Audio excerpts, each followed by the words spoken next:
If the Denver Broncos move on from Vic Fangio and this coaching staff, what does the next head coaching candidate potentially need in order to be the guy for the organization in 2022? Plus, we take a look at the cumulative issues compounding the Denver Broncos offense and the defensive side of the ball. We break it down on today's brand new episode, Locked on Broncos. You are Locked on Broncos, your daily Denver Broncos podcast. Part of the Locked on Podcast Network. Your team every day.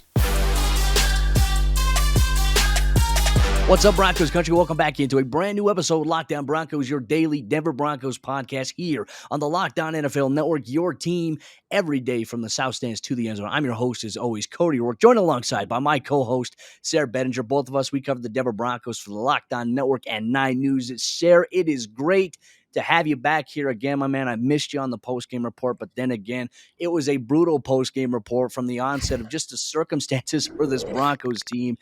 So obviously, we're back at it, and I think a big talking point we're going to get to today, it's going to be all about coaching, Sarah, and I know Broncos country is very on fire about that, and rightfully so, my man. It's great to have you back. How you doing? Doing great, Cody. Hope you had a Merry Christmas. Hope all the listeners had a Merry Christmas. I'm here in my hometown in Sioux Falls, South Dakota, hanging out at my parents, and it's been a good couple days. You know, I went straight from the game yesterday to our family had tickets to the new Spider-Man movie, so I took all my I took all my rage, and then it just completely transformed into like Marvel adrenaline. So, but yeah, That's a good man, one. I can't. That was a good, yeah, absolutely. So I can't thank you enough for doing the show without me. Especially, I mean, I was fuming after that loss. I mean, that was as brutal of a loss as you're going to get all season long. I mean, I think the Bengals one was kind of like, okay, well, there's still the Raiders game. At least we still have a shot. After the Raiders game, man, it was just like you could feel the air just completely out of the Broncos bubble. It's just completely gone. Now we're on to future talk almost exclusively. Yeah, no, and that's exactly what we're going to talk about here. But in order to look at the future, we got to look at the present and why the team is where they're at right now. And focusing on coaching on today's episode of the show, which Locked on Broncos is available free and everywhere you get your podcast. You can watch us here on YouTube, so hit that subscribe button, turn on notifications, and not to mention, thank you for making Locked on Broncos your first listen of the day. But let's talk about the Broncos' offensive issues here and really going through it. It's just compounding, Sarah, and we talk about the Broncos all season long. They have failed to take advantage of various opponents' weaknesses, and in particular against the Raiders, against the run, they were 26 in the NFL. They were very porous against the run. They were very bad as a red zone offense. They were bottom ranked. And of course, the Broncos, for some reason, they looked really great against Denver in those situations there. So once again, it just goes back to the coaching that the offense just seemingly can't take advantage of where teams struggle on defense and their strengths on the offensive side of the ball. And I kind of want to point it out to you as well, because this is definitely an obvious issue. When you look at the Broncos on third down the entire season, Sarah, it has been abysmal for this football team. It really has been, right? And I think that you pointed it out on yesterday's episode, right? 1 out of 10. I mean, on third down, you can't win games in the NFL with that kind of success rate. And of course, like on the opposite side, the Raiders were converting third downs every which way, So it's just so frustrating to watch. And over the course of the season, I think the Broncos obviously, that's been a huge problem area for them. They've been just struggling on third down badly. They're 23rd in the NFL going into Monday night action. So they're in the bottom 10 of the NFL in that category. And that is definitely on your offensive coordinator a lot, offensive coordinator, quarterback. You got to be able to execute simple stuff on third down plays. And the Broncos just can't do it. It's like they're trudging through quicksand every time they have the ball offensively. And that's not conducive for any sort of success. And I mean, everyone wants to pin the blame here, there, and everywhere. And I get that. But man, ultimately to me, it comes down to over that long period of time, two full seasons of struggling at this. To me, Cody, that comes back to your OC and your quarterback primarily. And Pat Shurmur obviously has not been able to figure it out. And he's also been very predictable, which I think is something that, that was something in yesterday's game that was so prevalent to me. And I'm sure it was to you too. Like you have these play sequences that are just so frustrating and so maddening to watch because you know exactly what's coming. So talk to us about the predictability of I mean, this is probably the primary reason I think that the Broncos have struggled under Pat Shermer, right? I mean, his predictable play sequencing and just the inability to catch a defense off guard. No, you're spot on with that too. And Sarah, I think the real point about Pat Shermer's offense, we talk about these 2 seasons, like you mentioned, the struggles have been the constant. And I know everyone we want to talk about quarterback, but the common denominator, guess what? Pat Shermer. Because under Rich Scangarello, and I'm not saying that Rich was going to be the guy that's going to turn the Broncos offense around, but at least they looked a lot better. They had more balance when he was calling the plays. They went 4-1 down the stretch with Drew Lock.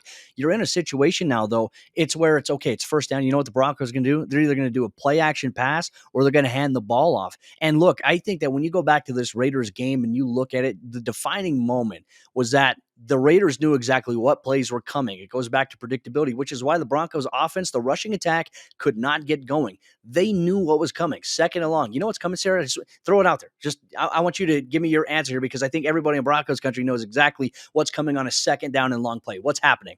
Yeah, second and long run. I was calling it out all game, and my brothers were all laughing with me at. I mean, it's funny at this point. I can't, and it's not funny because we're all ticked off, but it is funny. Like you can just sit there and be like, "Oh, second and 13. Hey, I'll tell you what's coming right now. It's a run for 3 yards."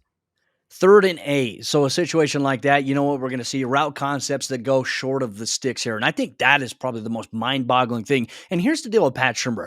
Pat Shurmur has tried to make his offense look modern by adding in the motion. But ladies and gentlemen, it is window dressing. Most defensive coordinators don't care about motion. They really don't. It's not really a threat to them. The way that they go with jet motion and they take it serious is if you hand the jet motion off. And the Broncos did that on one play, but this was the one play out of how many times that they ran jet motion this season, Sarah, that they actually gave it to Javonte Williams. That right there is not good enough. And Pat Shurmur simply is just one of those coaches that is too stubborn in his ways to progress. But even getting to that whole entire thought process here about being stubborn, I think we can go back to the quarterback development of Drew Lock and where this coaching staff has been, and really the inability to create a game plan that's going to put him. And I think the Broncos offense in a situation that plays to their strengths in general, not to mention wide receivers. Exactly. And we'll devote, I mean, I'm sure entire episodes in the coming Yes. weeks to the lack of development for the quarterback position. It's been so frustrating. And I think that's what Vic Fangio thought, right? When he hired Pat Shermer, I think he must have thought, well, I mean, he's going to be able to develop this guy, but his inability to develop Drew Lock and really the decision to go with Teddy Bridgewater this season has hindered the wide receiver position. Like we've talked about on previous episodes, why did George Payton and the Broncos pay Tim Patrick and Cortland Sutton? Why did they do that? We know that that was an investment to the future, not necessarily something that, hey, right now. I mean, you guys, obviously we would prefer them to go out there and be making the plays right now. I mean, we saw Cortland Sutton make a nice catch yesterday that I think you and I both felt like the Broncos should have challenged and see Yeah. what happens on that type of play. But again, it's those types of things that's like, okay, those are the plays that we're arguing about right now on a day after a loss is these close plays. It's like, why are these guys not getting more targets? I feel like the inability to get these guys involved in offense and properly involve your star players. Jerry Jeudy has 0 touchdowns right now. Mind-boggling stat. Even the fact that he missed some games. Cortland Sutton and Tim Patrick, people are actually questioning Cortland Sutton's talent and whether or not he was worthy of a contract. Don't I get it. mean, that's a perspective that I think like is created because of the way that Pat Shermer is calling plays, because he calls plays short of the sticks on 3rd and 8, because he's not calling deep shots to these guys, or because the quarterbacks are simply not able to get these guys opportunities. And yeah, Sutton's had some bad games. Judy's had some bad games. They both had bad moments in this most recent game. But that Yeah. to me, you saw Devontae Adams have a bad moment in the most recent Packers game. That doesn't negate the fact that he was the game-changing player for the Packers offense the entire rest of the game. You got to get your guys targets. You've got to be able to feed your receivers. Pat Shermer's inability to get those wide receivers involved this season specifically, I think has been part of the Broncos' major downfall, the inability to create big plays offensively. I think it'll be very shocking, like earth-shatteringly shocking if, in fact, the Broncos do not move on from Pat Shermer. I can't imagine any situation. I mean, really, not even a Hail Mary attempt as to why he could stay. And look, ideally, at the end of the season, he should go. And I understand everyone's going to talk about, well, he's got a good relationship with George Payton. This is not the standard that George Payton wants for this organization. So I do think that a move is going to be made the moment that the season ends, or maybe even the final week of the season. We could see something like that, or the day of the game, that this is going to be the last game that this guy coaches. Because usually NFL teams will notify coaches, usually in this time frame right now that we're at with now and 2 weeks within the end of the season, that they're going to be moving on at the end of the season. So we're going to find something out here very soon, Sarah, about that. In Broncos country, what about the defense? What about the defense this season that we talk about in terms of the war of attrition and why that has really been the negative impacting factor of the Broncos defense relative to the Broncos offense? We talk about that coming up here in just a moment. But real quick, I want to encourage you to check out the Locked On Nuggets podcast. Nikola Jokic is still putting on a dominating clinic this season. However, the Nuggets are going through a wide variety of inconsistent struggles, some up and down play. Adam Matas and Matt Moore of Locked On Nuggets have you covered today. Check it out wherever you get your podcasts. All right, sir, let's talk about the Broncos defense. So we focused on the offensive coaching staff, Pat Shurmur, and just really how frustrating and disappointing the offense has been. I think when we look at this defense, we can factor in, yes, there have been some injuries that have impacted them at key spurts of the season. Absolutely. They've struggled against athletic mobile quarterbacks like Lamar Jackson and even Jalen Hurts. And then they just seemingly just can't stop the run in certain games when you absolutely need them to. They put on some dominant performances and then they lay an egg. And we've seen that inconsistency realm factor in. Is that really a player issue, or is that more so when we look at it, a coaching scheme issue, whatever it may be? I think a lot of people are looking at this Broncos defense and you look at all of their things here. I want to point out this, Sarah. The Broncos defense, they're a top 10 unit in scoring defense, yards allowed per game, pass defense, against the run, which is surprising a little bit considering the last couple of performances, and also they're top in the red zone in terms of defense. And they were never rewarded enough by this Broncos offense here in 2021. That, to me, I think will always be the most frustrating dynamic that we see. But I got to ask you this. How do the Broncos preserve the defense or scheme in 2022 with the players that they currently have if they bring in a new coaching staff? That is going to be the big question that everybody wants the answer to because for all his faults, as a head coach, I feel like Vic Fangio does call a pretty darn good defense. I know Yeah. you've thrown out some ideas before that we'll get into, but man, I feel like it's really tough. Like the Broncos losing that game yesterday, they bumped up from second to first in points allowed this season. I mean, it's incredible. They've allowed the least points in the NFL, and they're not going to make the playoffs. How Wow. often does that happen? I don't know how often that has happened, especially over the course. Now we're 15 games in. That's not by mistake. And of course, a couple of those, a few of those points have even been, we talked about garbage time early in the season, or we talk about return touchdowns. Those points haven't even all been surrendered by the defense. So it's incredible to me the way the Denver Broncos defense has been able to play throughout the season, and they've been bend not break at times, and they have broken a few times. But man, a 15-game sample of ranking first in the NFL in points allowed—that's not a mistake. That's In not the an AFC West outlier. as well, in particular, with the Mahomes and the Yeah, Herberts. yeah, and Fangio's defense has played well against Mahomes and Herbert 2 straight years now, and we're gonna get to see. We finally saw them kind of shut down Derek Carr a little bit too. They got 3 turnovers, and you talk about rewarding the offense, Cody. That has been the most frustrating thing I think is to see the offense, not reward the defense for the play that Bradley Chubb made. I mean, of course, you get a 1-yard touchdown, but then you look at the Shelby Harris strip sack, and it just leads to more and more frustration because you think, what does the offense need the defense to do other than score themselves, to get some positive momentum going. You get the ball at the 40-yard line. I think, man, that's an instant touchdown if you've got a good quarterback under center or a good play caller offensively. We're looking at Kyle Shanahan coach Jimmy Garoppolo into the playoffs these days. So, I mean, I just feel like, Cody, that's the most frustrating thing.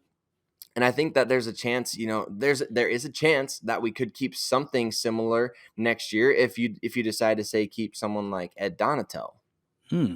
I think that's an interesting point as well. And I know you and I've had this discussion here, and I've even pondered this with Broncos Country on Twitter. I mean, can you preserve the scheme with Ed Donatel? And I think you can, absolutely. But it always goes back to the fact that historically, wherever Vic Fangio has gone, Ed Donatel has always come with him. They've been a package deal of sorts.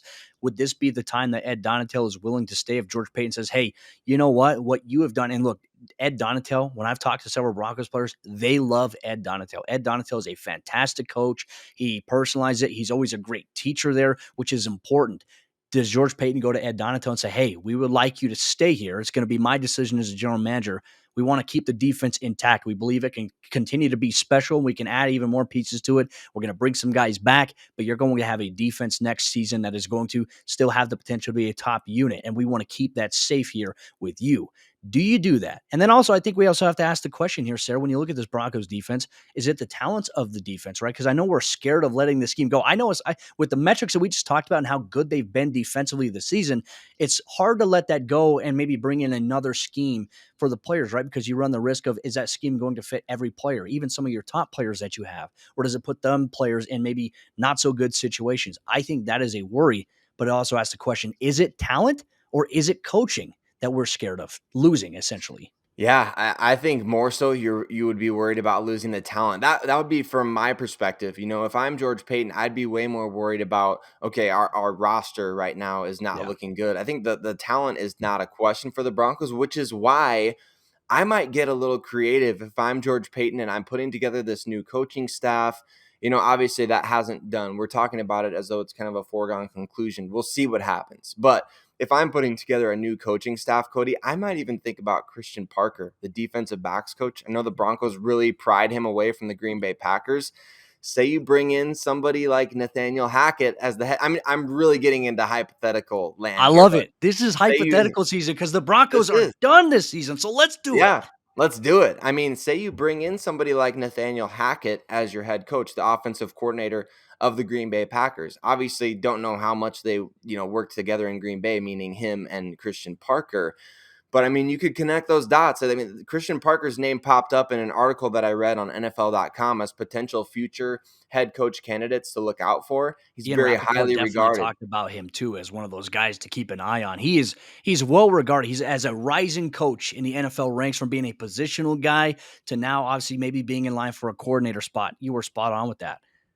So maybe he's that guy. Maybe he's the guy to keep the continuity, but also to get somebody who's familiar with the personnel, who's familiar with the defensive scheme. That might be kind of the seamless transition. You get a young guy in there who can really step up and who can really make a name for himself with some great personnel. I tweeted this out, or I was actually talking about it in Slack with some of our guys and some of our friends, but man, I feel like if you're looking at the Broncos personnel right now, I feel like that's a personnel unit that if you're an up and coming defensive coach, an assistant coach, a defensive coordinator who wants to become a head coach, I feel like that's a situation that you want to be in with Patrick Surtain and all these Justin Simmons, Bradley Chubb, all these guys, Draymond Jones, that you could really build around and you could have a successful scheme with. Not to mention, you've got George Payton, who's going to be aggressive in pursuing more player personnel assets this offseason. I feel like that's kind of a dream job for somebody waiting to happen.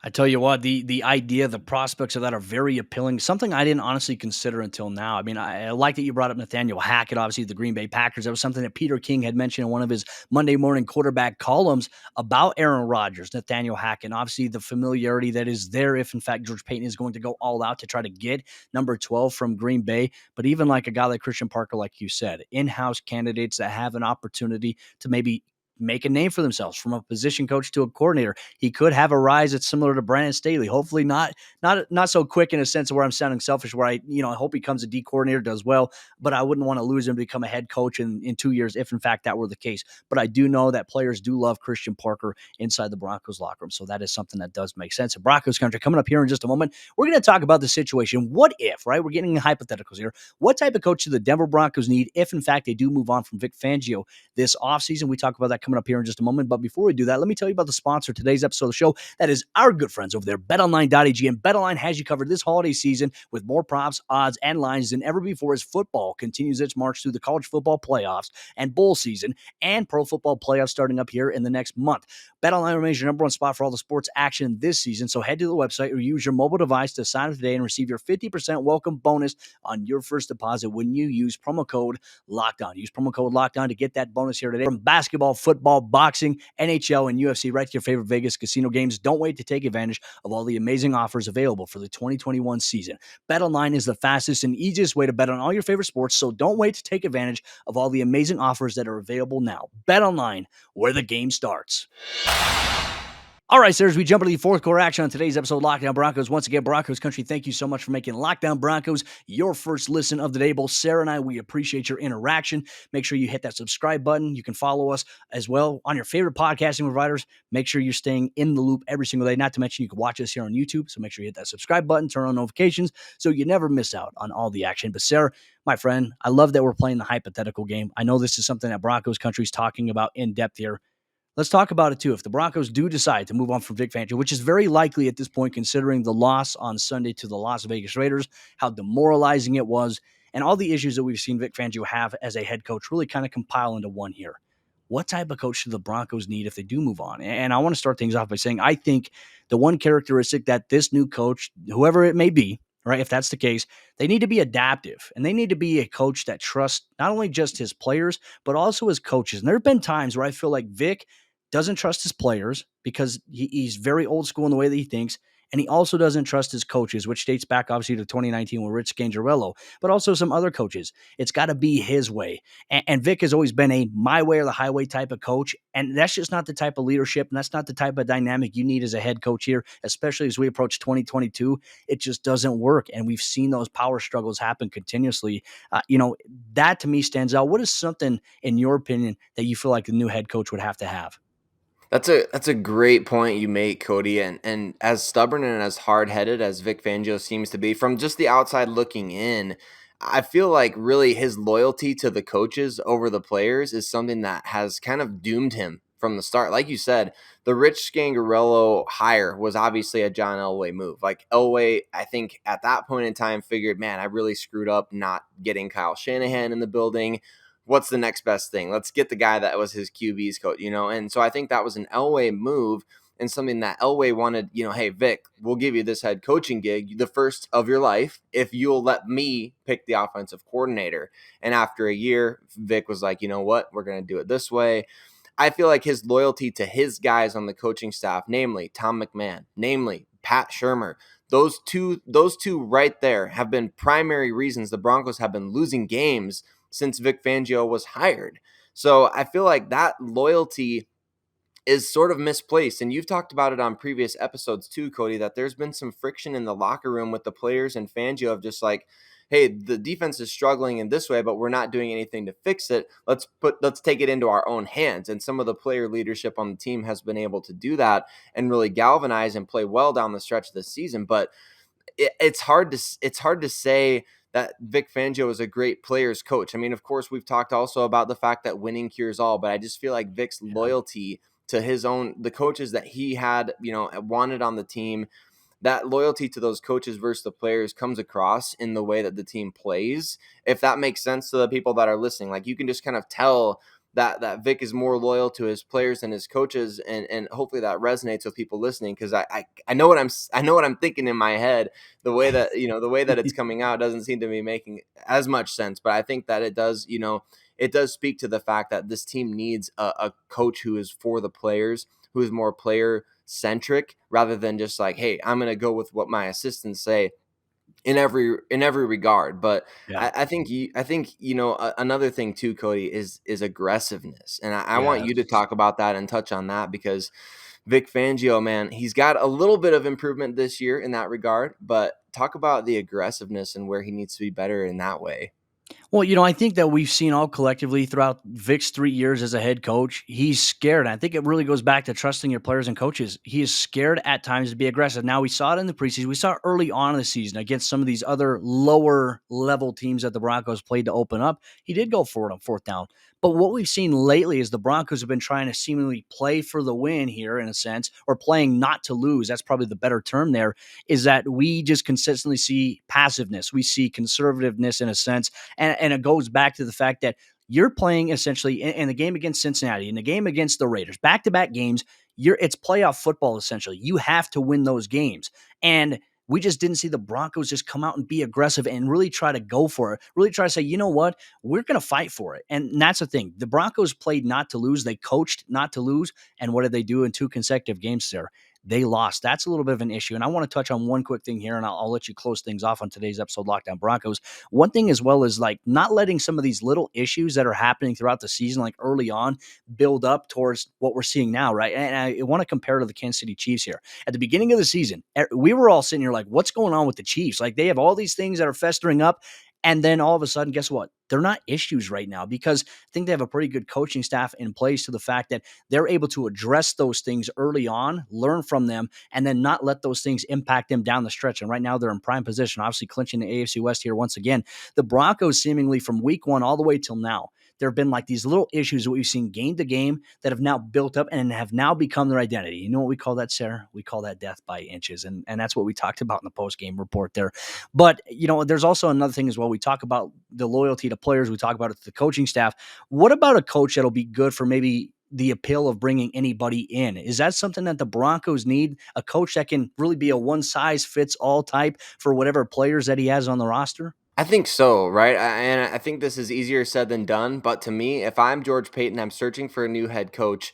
The one thing that I'm really looking for from this next guy that comes in is going to be somebody who can be a good coach for any type of quarterback. Whether you bring in an Aaron Rodgers and you make that big trade for a Russell Wilson or somebody like that, or whether you bring in a rookie and somebody who needs to kind of learn on the job, or if you keep a guy like Teddy around, or if you bring in somebody similar, maybe you swing a trade for a guy like Kirk Cousins, who's not on the elite tier of quarterbacks, right? I think the coach that comes in has to be somebody that can be a good coach for any type of quarterback, somebody that you can trust. Hey, we can trust your development with these QBs. We can trust that you're going to work well with this quarterback coming in. I think it has to be somebody like that. And I don't know what that looks like. George Payton, thank goodness, he's been in the NFL for a really, really long time. So he has a lot of connections. He knows a lot of people. He knows exactly the type of guy that I'm talking about right there. And Yep. I hope he's on the same page in that regard. I hope he's on the same page of thinking, okay, whoever I bring in, I need to bring in somebody that's going to enhance my skill players. That's going to, like a Kyle Shanahan with Jimmy Garoppolo. I wouldn't say Jimmy Garoppolo is the best quarterback in the world, but darn it, if George Kittle and Deebo Samuel and Brandon Ayuk aren't having really good seasons, they haven't, their skills have been enhanced with Jimmy Garoppolo under center. Why? Because you got a smart offensive play caller. And I think Broncos country will lament the Kyle Shanahan move until somebody comes in and is able to do that themselves. But you see that all across the league. There's just, it's so frustrating with what the Broncos have right now. I think they have to bring in somebody that can really adapt to whatever quarterback is brought in. And to me, I don't want to necessarily eliminate defensive oriented candidates, Yeah. but that almost does eliminate it for me because that's such a desperate need. I feel like you could promote somebody like Christian Parker and keep your defense at the level that it is, or at least hovering around it, while also bringing in an offensive minded coach that's going to be somebody that you can really trust with your next quarterback. The great dilemma. I mean, this is a tough task here for George Payton because, look, I think everybody in Broncos country, the fan base, I think media, we're all going to be sitting here and we're going to be watching and seeing what he does. But you know what? I have trust in George Payton, and I think a good portion of Broncos country does as well. And the reason I say that, too, remember that report that was leaked out by NFL agents as to like the most trusted executives that they deal with? And guess who was number one? The most trusted. George Payton. A couple of years ago, who was the least trusted? John Elway, right? So George Payton is taking over this football team. I think that the organization is in good hands, but Broncos country, I'm not going to expect necessarily right away that things are going to happen. Things are going to be perfect from the onset. There's still going to be some growing pains here, but I think that the idea is that as long as the Broncos are failing forward or falling forward, we want to use that term. I think they're going to be on a better path here, and it starts with the offense. And I think that George Payton is really going to figure out and go out and focus on how can we amplify the offense with the talent that we have while also preserving the defense and the talent talent that we have there. And I trust George Payton to get that job done. In Broncos country, I trust you every single day with your interaction here in the YouTube comment section. Also for us listening every single day, for making Locked On Broncos your first listen of the day. We appreciate you so much here on the Locked On Broncos podcast. Your interaction, your thoughts, and your feelings as a fan, they matter to both Sarah and myself. So engage in the comment section down below on YouTube. Tweet us at Cody Rourke NFL, at Sarah Bettinger, at Locked On Broncos. We look forward to interacting with you. Tomorrow's episode of the show is going to be a mailbag episode. So make sure you go to my Twitter feed at Cody Rourke NFL and find the tweet that I've tagged with both mailbag, Sarah, and myself and reply to that. And we'll try to answer as many as we can, or we're going to answer the best ones on tomorrow's episode of the show. Changes are coming, Broncos country. 2 weeks left in the season. How is it going to go? Sarah Bettinger, myself, we're going to have you covered every single day. But that'll do it for today's episode, Locked On Broncos.